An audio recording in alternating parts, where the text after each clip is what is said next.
Car on n'est plus à l'ère où on peut se moquer d'une femme qui est infertile. On n'est plus à l'ère où on peut se moquer des vieux. On est à l'ère où on se demande si les enfants qu'on a vont nous enterrer.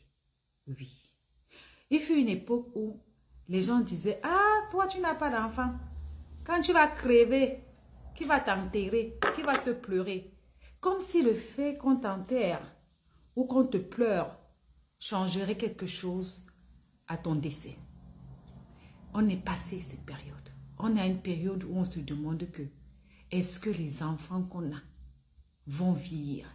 Est-ce que les enfants qu'on a vont nous survivre? C'est très grave. La petite dame que vous voyez là, elle vivait encore, elle a dormi, elle n'avait pas de problème, pas de maladie. Cameroun, Yaoundé. Elle a pris ses pieds. Elle a emprunté sa moto. Elle a voulu aller faire une de courses. Elle s'est vue broyée par un camion. C'est-à-dire que toi, tu es assise chez toi. Ton enfant n'est pas malade. Tu es là en train de réfléchir comment est-ce que vous allez gérer les fêtes de fin d'année.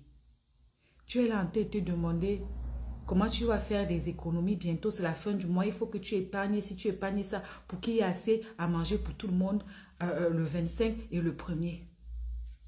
C'est ta préoccupation à l'heure, c'est puisque tu n'as aucun enfant malade.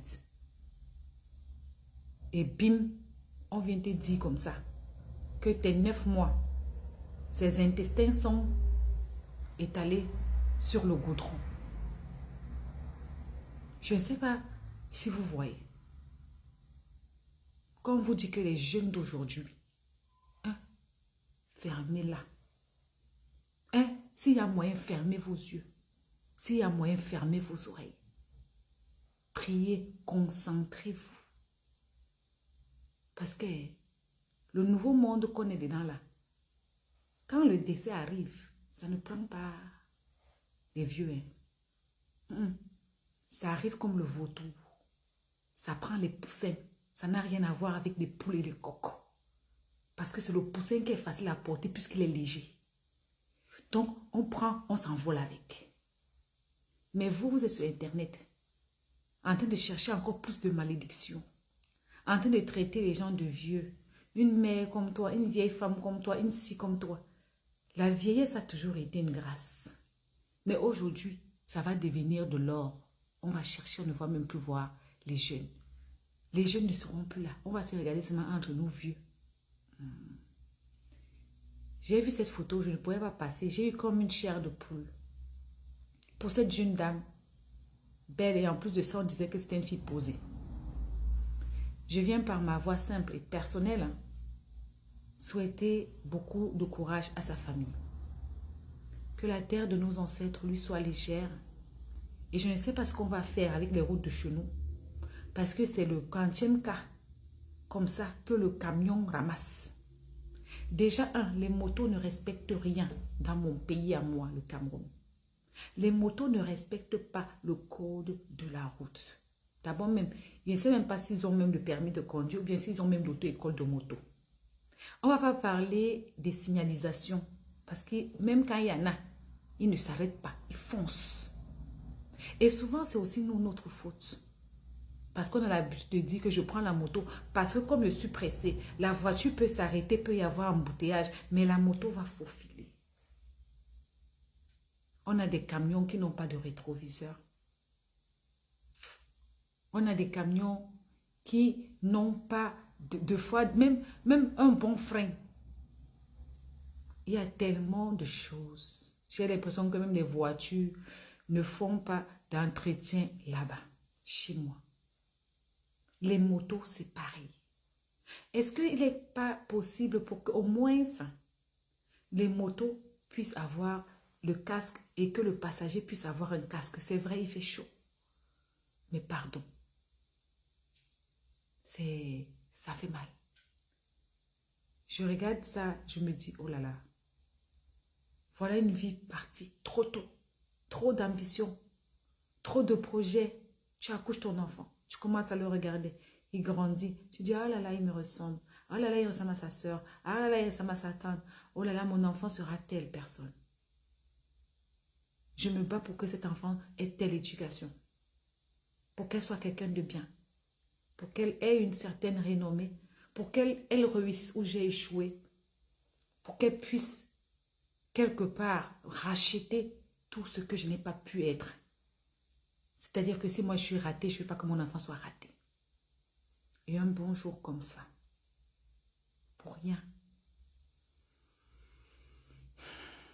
Parce que quelqu'un n'a pas respecté le code de la route. Parce que quelqu'un n'a pas respecté le kilométrage. Parce que quelqu'un n'a pas respecté la vitesse. Parce que quelqu'un n'a pas respecté tout simplement les signalisations. On se retrouve dans les pleurs, dans les larmes. On se retrouve en train d'avoir mal. On pleure un enfant. On se retrouve peut-être en train d'avoir un arrêt cardiaque parce qu'on a entendu que son enfant a perdu la vie de façon brusque et de la pire des manières. Il faut éviter les motos. Les voitures, c'est peut-être pas mieux. Les camions aussi, faites un effort. Je me souviens une dame ici, elle avait sa fille, 16 ans, son unique fille, à Douala. L'enfant traversait la route pour rentrer à la maison. Le camion a fini avec l'enfant. La dame a pleuré ici sur TikTok. Ça ne fait même pas encore 3 mois. J'ai une amie qui était dernièrement au pays. Elle est rentrée lundi. Elle était en train de me dire que les routes maintenant sont gâtées, c'est pas bien.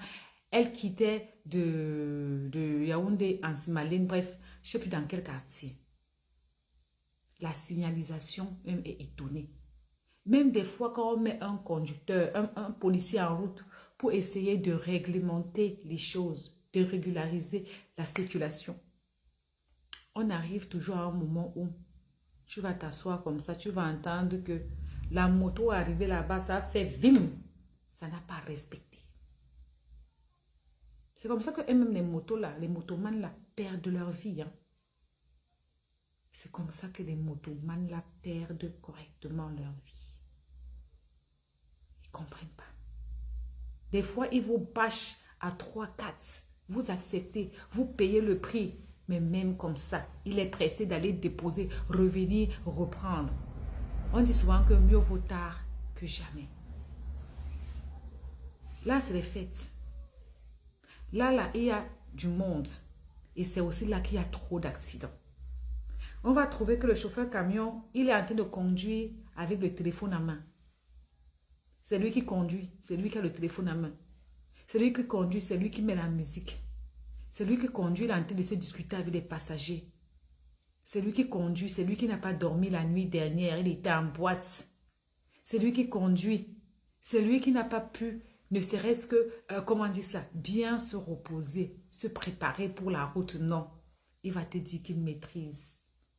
D'autres voitures n'ont même pas le temps de faire ce qu'on appelle l'entretien. Pourquoi faire l'entretien alors que tout roule? Les motos, c'est pareil. Déjà, il faut savoir qu'on achète les voitures, les motos chez nous, toujours en seconde main. Et c'est les tapettes qui ne peuvent plus tourner ici en Bengue qu'on envoie là-bas. Les gens n'ont pas de permis de conduire, ils ont des permis de conduire, ils apprennent dans le tas. La plupart prennent le volant étant alcoolisés. Les gens. Là, c'est la fille. Hein. Mais je suis sûre que si on part regarder aujourd'hui, il y a plus que cette fille. Il y a plus qu'elle qui soit tombée. La vie qu'on est ici, qu'on piétine ici. Nul ne connaît ni le jour, ni le lieu, ni les circonstances. Mais on va tous partir. Chacun ira comme le destin a décidé. Chrétien ou pas, célibataire ou marié, fertile ou infertile, bon comme mauvais, puisque même Jésus, le Fils de l'homme, est parti.